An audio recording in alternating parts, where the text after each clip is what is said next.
G'day all and welcome to the South African lawn.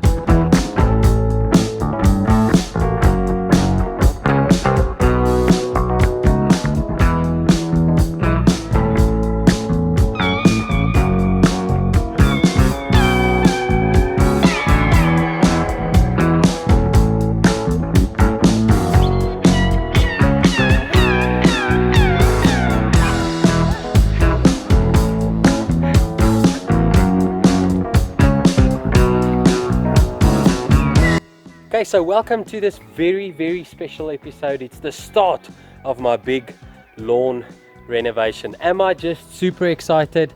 No, I'm not, simply because I know it's going to be such hard work. So yeah, we've been extended with another 14 days of lockdown. Lekker guys, we're going to be lekker bored. So I've decided to put quite a lot of work into my lawn. So I'm excited about the results that I'll get, well hopefully get, but I'm not extremely stoked about the fact that I'll have to do most of the hard work myself. Okay, first things first, let's talk about what you can expect over this renovation period of my Kentucky Bluegrass cool season lawn, whatever you want to call it. It's going to be about 4 or 5 steps, and I think I'm going to divide them into 4 or 5 videos, but the first step will be a scarify. I'm not going to talk too much about it, you'll see it in a minute. This is in this video. Second of all, I want to talk about the invasive grasses that I want to remove, what the plan of attack is right there. Third of all, I've been bored, so a couple of days ago I built myself a little manual lawn core aerator. So I'm working on a couple of Holotine designs. Well, that came nicely off the tongue. Hey, shush. So yes, I built myself that core aerator. Then I want to do a top dress and leveling. I want to raise some low areas and just like perfect the level of this lawn. It's not that bad, but I want to improve that. And then lastly, I want to reseed some areas. So we're going to talk about reseeding some of the areas that died off during springtime, also with some of the pests that I had, the termites and grubworms or whatever. So we're going to reseed some areas. So that's what you can expect, and I'm quite excited for the results. Hopefully it doesn't take me too long. It's going to be quite an exhausting couple of days ahead for me. So yeah, but I'm super excited. Okay, so step 1, scarifying. Why do I want to scarify my lawn? I don't think it's like dead necessary to do it. I don't think I've got that much thatch, but I just want to show you when we take like a closer look at the lawn, when you like open up between the grass blades. This lawn is actually quite thick actually. So just have a look right there. Let me just pull some of this grass away there. So just check in there. A lot of dead and brown stuff growing there. So that's the purpose of thatch, taking out the dead thatch and dead stuff that's lying below the growing surface of your grass. So growing underneath there, that's a lot of the brown. So what will this do? This will obviously like open up your soil a little bit more, so it'll allow water and nutrients to penetrate into the soil a little bit easier. So too much thatch is a problem, but you'll always have thatch around. This is a fairly new lawn. It's just under a year old, so it hasn't built up that much thatch yet, but I am going to do it just because it's the perfect time of the year, and I've got 14 days extra to work on things at home now. So yes. Okay, so while the dogs and my wife are playing, I just want to show you this area. Here's about I would say about 5 square meters if I'm guessing, but just have a look. I've just raked this. Just have a look at how much of this stuff has come out of this small pot. This I actually did like yesterday. So just goes for show how much brown stuff there is. Okay, my rake isn't perfect, so we're going to talk about the rake now, but I just want to show you like most of what's here is brown. There's a little bit green in here, like there, little bit, not much. I mean majority of it is brown, because my rake isn't great, but so much thatch. I can't actually believe it.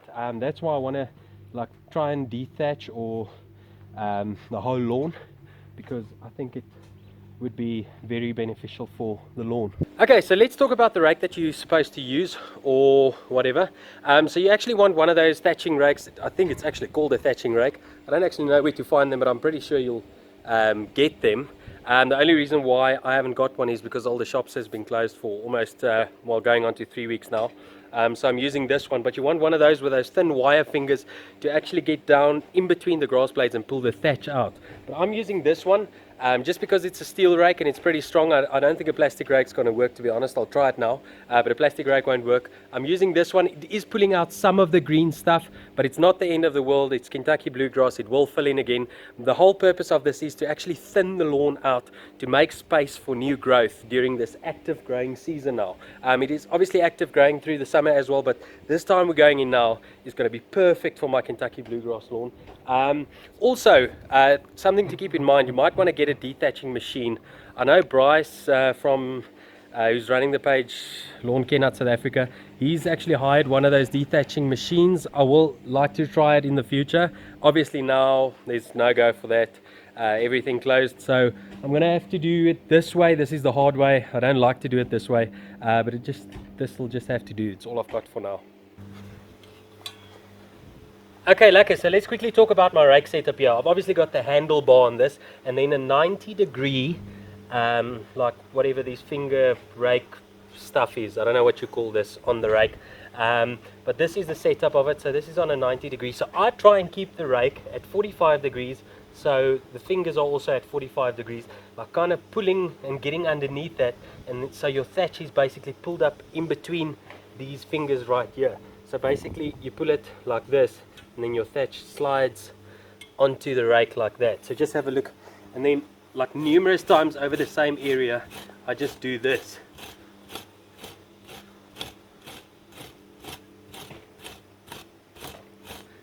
So as you can see right there, that's about a couple seconds worth of work. We've got all this pulled out. I actually like to go in a little bit deeper, just to pull out all that deep stuff. Kentucky Bluegrass will definitely recover.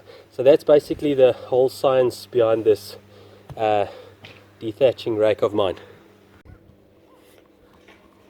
Okay, so that's me and my rake. That's basically the process. I hope that's made kind of sense to you all, what we're doing there and what the purpose is. So I think I'm going to go on with it now. I'm not going to film the whole process. I think that's all filming that I'm going to do for now. Or maybe like put an update later when I'm finished with everything, because it might take me a day or two. It's probably a day's work, like scarifying a lawn like this. Also another thing to keep in mind, like scarifying kikuyu lawn is very difficult because of the runners there on top. You're constantly going to pull those up, so it's very difficult. So you might want to get like a verticutter or a proper scarifying machine to go through that, just because of those runners. But yeah, so I think I'll give you an update when I'm finished with this. Yes, I think, is there anything else? No, I think I've covered it all. So me and my rake's going to get to work, and we'll see you in a short while.